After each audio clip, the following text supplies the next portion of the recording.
Hi all welcome to Blasters arena.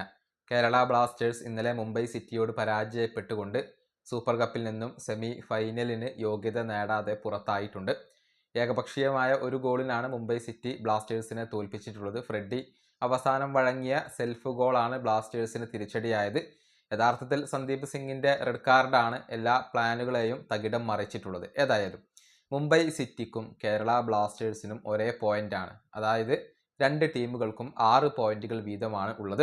അതുപോലെ തന്നെ goal ഡിഫറൻസും ഒരുപോലെയാണ്. +3 ആണ് രണ്ട് ടീമുകളുടെയും ഒരു ഗോൾ ഡിഫറൻസ് വരുന്നത്. അതുകൊണ്ട് തന്നെ എങ്ങനെയാണ് കേരള ബ്ലാസ്റ്റേഴ്സിനെ മറികടന്നുകൊണ്ട് മുംബൈ സിറ്റി സെമി ഫൈനലിന് യോഗ്യത കരസ്ഥമാക്കിയത് എന്ന ഒരു സംശയം ചില ആരാധകർക്കിടയിലെങ്കിലും ഉണ്ട്. അത്തരത്തിലുള്ള 1-2 കമൻറ്റുകൾ നമ്മുടെ കമൻറ്റ് ബോക്സിൽ കണ്ടിരുന്നു. അതിനൊരു വ്യക്തത വരുത്തുകയാണ് ഇതിലൂടെ ചെയ്യുന്നത്. അതായത് ഹെഡ് ടു ഹെഡിൻ്റെ കാര്യത്തിലാണ് ഇപ്പോൾ മുംബൈ സിറ്റി കേരള ബ്ലാസ്റ്റേഴ്സിനെ മറികടന്നിട്ടുള്ളത്. രണ്ട് ടീമുകൾക്കും ഒരേ പോയിന്റ് ആയി കഴിഞ്ഞാൽ പിന്നീട് ആ രണ്ട് ടീമുകളും ഏറ്റുമുട്ടിയ മത്സരത്തിൽ ആരാണ് വിജയിച്ചത് എന്നാണ് നോക്കുക. അങ്ങനെ നോക്കുമ്പോൾ കേരള ബ്ലാസ്റ്റേഴ്സിനെതിരെ മുംബൈ സിറ്റി വിജയിച്ചിട്ടുണ്ട്. അങ്ങനെയാണ് മുംബൈ സിറ്റി 1-ാം സ്ഥാനക്കാരായിക്കൊണ്ട് സെമി ഫൈനലിനുള്ള യോഗ്യത കരസ്ഥമാക്കിയിട്ടുള്ളത്. അതിനുശേഷം മാത്രമാണ് ഗോൾ ഡിഫറൻസ് പരിഗണിക്കുകയുള്ളൂ.